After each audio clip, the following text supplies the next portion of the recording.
Okay. So next we have to calculate the limit x is tending to 0 mod of x divided by x. हम बात कर रहे हैं इस function की, ठीक है। तो अब आप देखो, अगर हम लेफ्ट हैंड लिमिट की बात करेंगे, so now we can say that limit x is tending towards 0 minus, तो मॉड ऑफ x क्या होगा? मॉड ऑफ x का अगर आप ग्राफ देखो तो इस तरह से होता है हमारे पास में, ये x एक्सिस हो गया, ये y एक्सिस हो गया, ये होता है y is equal to x, this is y is equal to minus x, ये हो गया आपके पास में 0,0। तो जैसे ही x जो है वो 0 से छोटा हुआ, इसका मतलब क्या हो गया कि मॉड ऑफ x जो है वो अब बन गया माइनस ऑफ x। तो ये बन जाएगा आपके पास में minus of x divided by x, इसको we can cancel out. So what we are getting -1।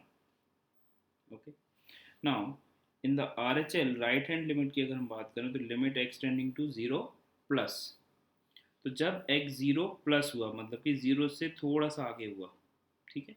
या फिर अगर हम समझें कि जब हम x को 0 की तरफ आ रहे हैं, कहाँ से? प्लस साइड से, ठीक है। यहाँ पर ये एरो ये बता रहा है कि हम 0 से थोड़ा सा आगे की बात कर रहे हैं। तो मॉड ऑफ x का जो डेफिनेशन है वो क्या हो गया? y is equal to x हो गया। तो हम यहाँ पे लिख देंगे in the numerator this is x and divided by x, so this is cancel out and coming to +1। तो हमसे पूछा जाएगा कि क्या लिमिट का जो है लेफ्ट हैंड लिमिट क्या एग्जिस्ट कर रहा है, तो हम बोलेंगे yes, left hand limit exist and is equal to -1। अगर हमसे पूछा जाएगा क्या इसका राइट हैंड लिमिट एग्जिस्ट कर रहा है, so we will say yes and that is equal to +1। अब अगर हमसे पूछा जाए कि क्या ये लिमिट एग्जिस्ट कर रही है, so our answer is does not exist. क्यों ऐसा हो गया? बिकॉज LHL और RHL जो है वो इक्वल नहीं है। एग्जिस्ट तो कर रहे हैं, फाइनाइट भी हैं, but they are not equal. इसका मतलब हो गया कि limit does not exist. I hope this is clear. अगर आप इस केस में अगर हम बात करें कि हमसे पूछा जाता कि लिमिट जो है वो LHL एग्जिस्ट कर रही है, तो यस, LHL एग्जिस्ट कर रही है, या फिर हम LHL को कैलकुलेट कर सकते हैं। ये किस पर डिपेंड कर रहा है कि 0 प्लस एच जो है वो डोमेन का पार्ट है, तो हम बोलेंगे हाँ है। 0 माइनस एच जो है वो डोमेन का पार्ट है, तो हम बोलेंगे यस, बात सही है। इस फंक्शन को अगर हम यहाँ पर एफ एक्स को अगर हम mod of x upon x बोलें, तो इस फंक्शन का जो डोमेन है वो क्या आ गया आपके पास में? X belongs to R except 0। तो अगर आपको पूछा जाएगा कि एफ एट 0 क्या है, तो हम बोलेंगे एफ एट 0 नॉट डिफाइंड। तो मैं वापस से बोल रहा हूँ कि फंक्शन जिस जैसे कि x टेंडिंग टू 0 की बात हो रही है, तो 0 पर फंक्शन डिफाइंड है या नहीं डिफाइंड है, इस बात से लिमिट पर कोई फर्क नहीं पड़ता है। क्लियर है बात? Okay, now in the next one we have to evaluate the limit x is tending towards 1 greatest integer of x upon x। now greatest integer of x अगर हम LHL की बात करें तो limit x tending to 1 minus पर, तो जैसे ही x 1 से थोड़ा सा छोटा हुआ, तो 1 माइनस एच पर 1 minus h where h is positive real, तो इसका जो ग्रेटेस्ट इंटीजर होगा वो क्या हो जाएगा?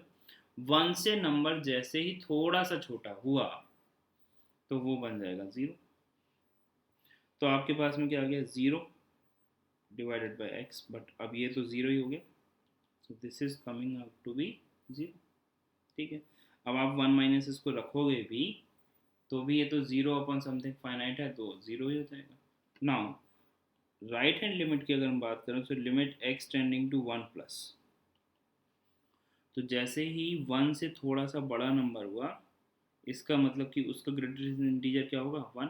जैसे कि 1.01 भी हुआ तो ग्रेटेस्ट इंटीजर क्या हो जाएगा? 1।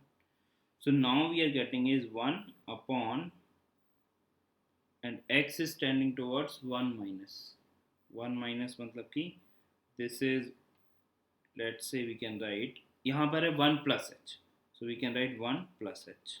ओके, यहाँ पर क्या है 1 प्लस है, तो x को हम क्या लिख सकते हैं, x को हम लिख सकते हैं इस केस में 1 प्लस एच। ओके, तो h कहाँ जाएगा, इसको अगर मैं लिखूंगा तो h इज टेंडिंग टूवर्ड्स 0, और इसी को हम लिख सकते हैं कि limit h is tending towards 0 1/1 plus H. h 0 की तरफ जा रहा है तो ये क्या आ जाएगा 1। तो LHL 0 आ रहा है, RHL 1 आ रहा है, इसका मतलब क्या हुआ, limit does not exist. I hope this is clear. Now the next one we have to calculate the limit x is tending towards 0 sin inverse of 1 plus x square upon 2x। तो सबसे पहले तो हमने आपको बार बार बोला है कि inverse trigonometric function में सबसे इंपॉर्टेंट बात क्या है, उसका डोमेन और रेंज। ओके, तो अगर हम देखें इसका डोमेन जो है वो क्या होगा, तो हम लिखेंगे 1 plus x square upon 2 of x must be less than equal to 1 and greater than equal to -1। इस इक्वेशन को हम ऐसे भी लिख सकते हैं कि 1 plus x square upon 2x का mod is less than equal to 1। Now the quantity is positive क्योंकि एक्स स्क्वायर ऐसे लिख सकते हैं, और 2x जो है वो क्या है, मॉड के अंदर है। तो हमको पता है कि mod of x upon y can be written as mod of x upon mod of y, and mod of y something is non negative. Denominator में है तो जीरो तो वैसे ही नहीं होगा, तो हमने क्रॉस मल्टीप्लाई कर दिया, तो ये क्या आ गया mod of 2x। Now we know that we can write mod of x square as x square.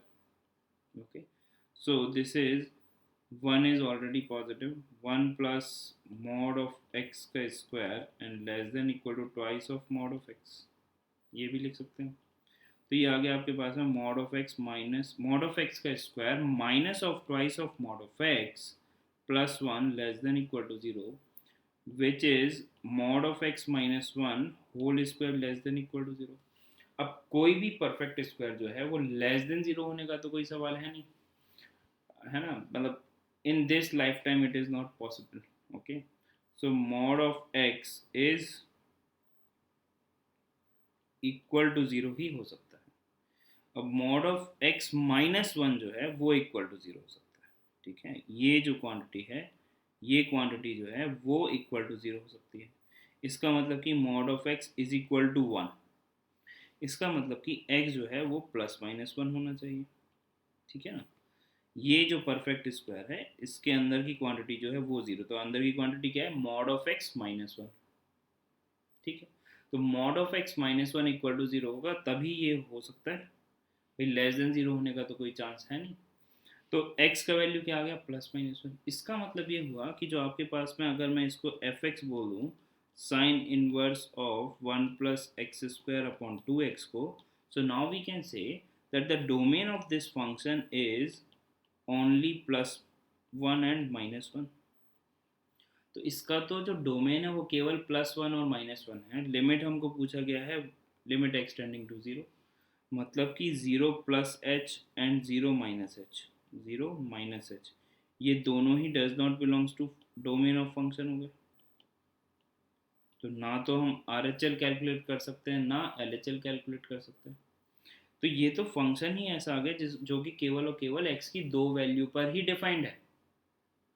अगर आपसे यहाँ पे पूछा जाता है कि भाई लिमिट एक्सटेंडिंग टू 1 बताओ, तो उसका आंसर क्या होता, तो भी उसका आंसर डज नॉट एग्जिस्ट होता, क्योंकि लिमिट का कंसेप्ट जो है वो क्या है, कंसेप्ट ऑफ इमीडिएट नेबरहुड।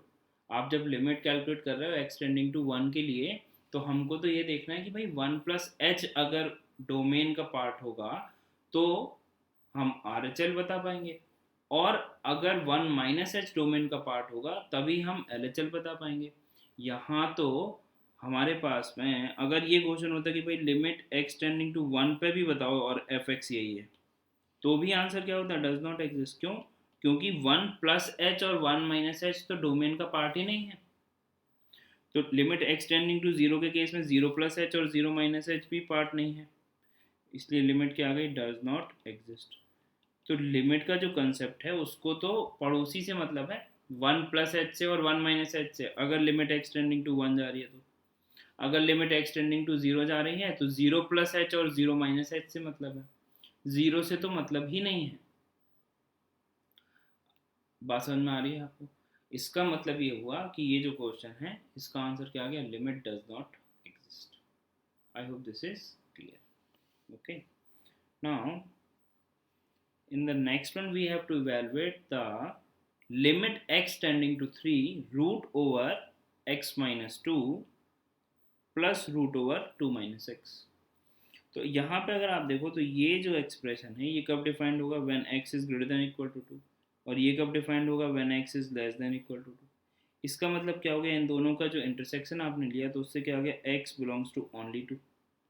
और ये तो पूरा लिमिट, ये तो पूछ रहा है लिमिट x टेंडिंग टू 3, तो 3 प्लस एच और 3 माइनस एच। ना तो 3 प्लस एच डोमेन का पार्ट है, ना 3 माइनस एच डोमेन का पार्ट है। 3 भी डोमेन का पार्ट नहीं, लेकिन 3 डोमेन का पार्ट हो या ना हो इससे कोई फ़र्क नहीं पड़ता है। इस केस में नहीं है, that is okay, for observation के लिए ठीक है वो, लेकिन इससे कंसेप्ट ऑफ लिमिट का कोई लेना देना नहीं है। भाई कंसेप्ट ऑफ लिमिट का तो लेना देना है पड़ोसियों से, कि 3 प्लस एच होगा तभी हम आर एच एल बता पाएंगे, 3 माइनस एच होगा तभी हम एल एच एल बता पाएंगे। क्लियर है बात। तो आप जिस पर्सन के बारे में पता करना चाह रहे हो, मतलब कहने का मेरा ये है मतलब कि limit extending to a f x, मतलब आप एफ एक्स का जो वैल्यू है वो ए के आसपास पता करते हो आप। ठीक है, आप ए प्लस एच पर और ए माइनस एच पर पता करते हो। F at a exist, f at a not exist. इस बात से इस पर कोई फर्क नहीं पड़ता है। इस पर तो फर्क पड़ता है कि a प्लस एच जो है वो डोमेन का पार्ट है तो हम आर एच एल बता सकते हैं, माइनस एच अगर डोमेन का पार्ट है तो हम एल एच एल बता सकते हैं। क्या आएगा वो तो कैलकुलेशन करके आएगा। ठीक है ना बात। तो उस पर्टिकुलर पॉइंट पर फंक्शन डिफाइंड है या नहीं है, इस बात से limit extending to a f x का कोई सरोकार नहीं है, उसका कोई भी उससे लेना देना नहीं है। इसीलिए हमने बहुत बिगनिंग में ही बोला था that concept of limit is concept of immediate neighbourhood. ठीक है, तो जो लिमिट का जो चैप्टर है दैट इज वो पड़ोसियों की कहानी है। ठीक है ना। ओके, तो यहाँ से x बिलोंग्स टू 2 आ रहा है, ये तो केवल केवल और केवल ये तो 2 पर, मतलब कि अगर इस फंक्शन को आप ड्रॉ करोगे तो ये तो x एक्सिस पर एक पॉइंट 2,0 को डिनोट कर रहा है बस, और कुछ है ही नहीं। ना 2 के पहले कुछ है, ना 2 के बाद में कुछ है, कुछ नहीं है। तो लिमिट x टेंडिंग टू 3 कहाँ से एग्जिस्ट करेगा भाई, अगर आपको पूछा जाए भाई limit x tending to 2 exist करेगा, तो लिमिट x टेंडिंग टू 2 भी नहीं एग्जिस्ट करेगा, तो 3 का तो खैर वैसे ही नहीं सवाल होता है। क्लियर है बात। So we will say that limit does not exist। Okay, now in the next one we have to evaluate the limit of the function, जिसमें कि x लेस देन 0 के लिए जो फंक्शन की जो डेफिनेशन है वो है x प्लस 1, और x greater than equal to 0 के लिए जो फंक्शन की डेफिनेशन है वो है 2 माइनस एक्स। तो अगर हम इवेलुएट करें limit x tending to 0 minus, मतलब कि हम बात कर रहे हैं लेफ्ट हैंड लिमिट की, तो जब x 0 से छोटा है, जब x 0 से छोटा है तो डेफिनेशन क्या है, x प्लस 1 है। ठीक है, जब x 0 से बड़ा हो गया और बराबर हो गया, बराबर से तो कोई लेना देना नहीं है। ठीक है ना, हमें तो चाहिए 0 प्लस एच। तो 0 माइनस पर जब x जो है जब 0 से छोटा, डेफिनेशन क्या है, x प्लस 1 है, तो आपने यहाँ पर लिख दिया लेट से x को मैं लिख सकता हूँ 0 माइनस एच प्लस 1। ठीक है, तो ये आ गया 0 माइनस एच प्लस 1। अब इसका मतलब हो गया कि limit h is tending toward 0, 0 minus h plus 1। ठीक है, where h is sufficiently small positive real, तो ये तो 0 हो गया, तो लिमिट क्या आ गया, लिमिट आ गया 1। ठीक है, नाउ आर एच एल जो है limit x tending to 0 plus 0 plus पर f of, basically we want to evaluate 0 plus h, इसको हम लिख सकते हैं लिमिट h टेंडिंग टुवर्ड 0, और आप x की जगह पर रख दोगे 0 प्लस एच। x की जगह पे जब आपने 0 प्लस एच रखा था तो यहाँ पर x प्लस 1 की डेफिनेशन में रखने से वो ये आ गया था।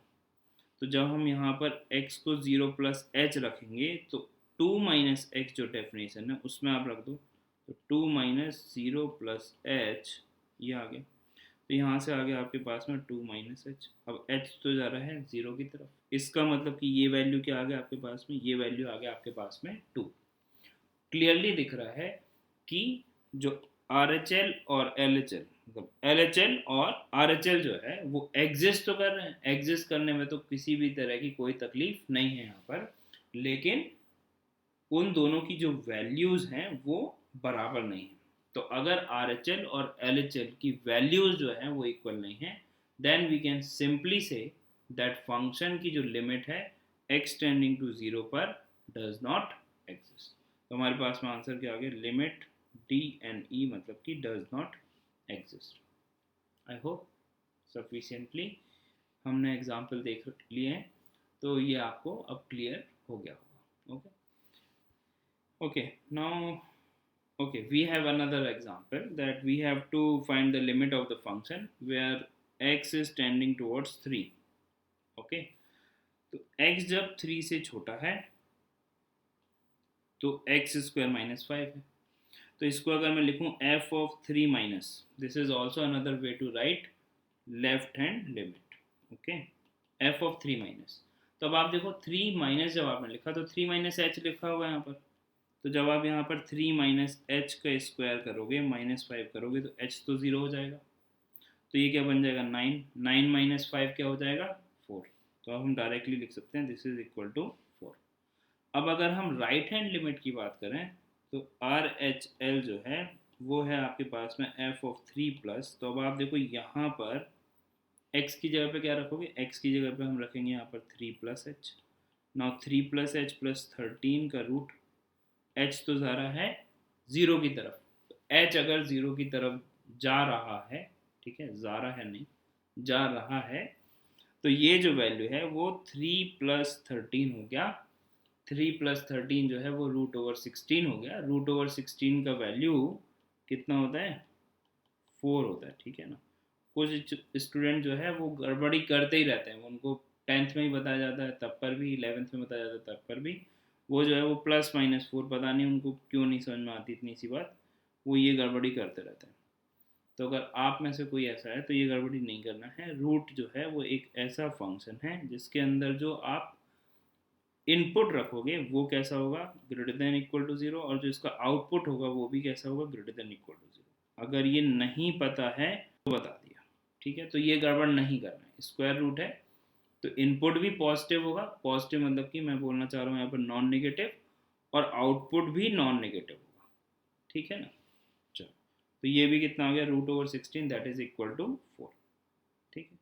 तो अब आप देखो LHL और RHL जो है दोनों का जो वैल्यू है वो इक्वल है। So RHL equal to LHL equal to 4, hence we can say that limit x tending to 3 fx is equal to 4। अब ऐसा लिख दिया इक्वल टू 4 मतलब कि एग्जिस्ट तो कर ही रही है, तभी तो एक फाइनाइट नंबर के बराबर हो रही है। क्लियर है बात। नाउ अगर हम यहाँ पर देखें, अगर हम ग्राफिकली देखना चाहें इसी बात को, तो देखो एक्स स्क्वायर माइनस 5 का जो ग्राफ है तो y is equal to x square minus 5, ये हो गया y इज इक्वल टू, अगर हम बोलें कि एक्स स्क्वायर माइनस 5 ही बनाना है तो यहाँ पर हम ले लेते हैं x एक्सिस, ठीक है, ये हो गया आपके पास में y एक्सिस। तो एक्स स्क्वायर माइनस 5 में जब आपने x का वैल्यू क्या रखा 0 रखा, तो ये पॉइंट आ गया आपके पास में 0 माइनस 5, और ये वैल्यू आ गया आपके पास में माइनस का रूट 5, और ये वैल्यू आ गया आपके पास में प्लस का रूट 5, ठीक है। अब आप देखो 3 पर जो वैल्यू है, 3 पर जो वैल्यू है वो वैल्यू कहाँ पर होगा, 3 जो है वो तो यहाँ कहीं होगा, 3 जो है वो कहाँ पर होगा, 3 तो यहाँ कहीं पर होगा। ओके, आप देखो 3 यहाँ कहीं है और 3 से छोटा हमको चाहिए ग्राफ, मतलब कि हम जो है बात कर रहे हैं किस ग्राफ की, we are talking about this graph, जिसको मैं ये फेंसिंग कर रहे हैं ना अपन ने, इसको घेर लिया इतना कि हमको ये वाले ग्राफ की बात कर रहे हैं, यहाँ तक, ठीक है, 3 से छोटा। जब x जो है वो लेस देन 3 है, तब डेफिनेशन क्या है आपके पास में, एक्स स्क्वायर माइनस 5 है। तो हमने 3 से छोटे के लिए ये ग्राफ सेलेक्ट कर लिया। ओके, अब आप देखो 3 पर जो वैल्यू है इसकी, 3 पर वैल्यू क्या है, 3 पर वैल्यू है आपके पास में 4। This is 3, 4। जब आपने इसमें एक्स ये पर 3 रखा तो ये बन गया 9, 9 minus 5 is 4। Okay, I hope this is clear. Now जब हम ग्राफ ड्रॉ करना चाह रहे हैं रूट ओवर एक्स प्लस 13 का, तो आप देखो रूट ओवर एक्स प्लस 13 का ग्राफ क्या बनेगा, रूट एक्स का ग्राफ तो ये हो गया, this is y is equal to root over x. अब प्लस 13 किया तो आपको क्या करना पड़ेगा, इसको माइनस, मतलब कि इसमें जो है हमको इसको एक्स एक्सिस के अलॉन्ग 13 यूनिट पीछे शिफ्ट करना पड़ेगा। तो कुछ इस तरह से आ गया आपके पास में, ये जो वैल्यू है ये वैल्यू क्या आ गई, -13,0।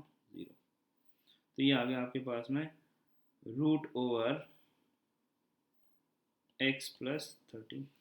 ठीक है, अब जब आपने यहाँ पे 0 रखा तो ये वैल्यू कितना है, ये वैल्यू आया आपके पास में √13।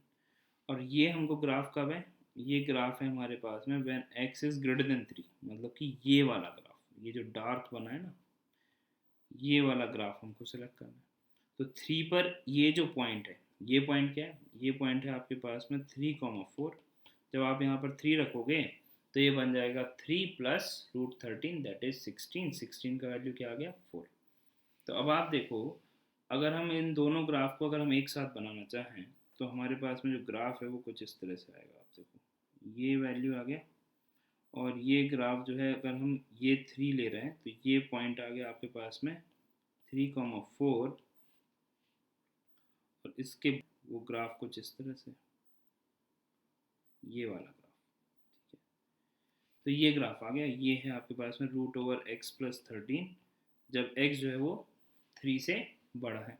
ठीक है, तो यहाँ पर एक जगह ओपन है, एक जगह क्लोज है। क्लोज किस पे है, रूट ओवर एक्स प्लस 13 पे क्लोज है, ऐसा गिवन है। ठीक है, हालांकि इससे कोई फर्क नहीं पड़ता है कि f(3) पर फंक्शन डिफाइंड है या नहीं है, काफ़ी बार बता दिया ये बात। ठीक है, तो अब आप देखो, तो यहाँ से जब आप 3 की तरफ जब आप लेफ्ट हैंड साइड से जाओगे तो फंक्शन की जो टेंडेंसी है वो कहाँ है, वो तो जा रहा है, ये लाइन है y=4 की तरफ। ओके, और जब आप x इज इक्वल टू 3 की तरफ राइट हैंड साइड से जाओगे तो जो फंक्शन की जो टेंडेंसी है, जो मैं एरो यहाँ पर मूव करा रहा हूँ, ये फंक्शन की टेंडेंसी है, ये कहाँ जा रहा है, ये भी 4 की तरफ जा रहा है। इसका मतलब क्या हुआ कि limit x tending to 3 minus जो है वो भी 4 है, limit x tending to 3 plus जो है वो भी 4 है। इन दोनों का मतलब जो है वो क्या हो गया कि लिमिट x टेंडिंग टू 3 पर जो आंसर आ गया वो आ गया आपके पास में 4। मतलब कि लिमिटिंग वैल्यू जो है वो क्या आ गया, f(x) की, यहाँ पे f(x) की ही बात हो रही है। ठीक है ना, okay, so I hope this is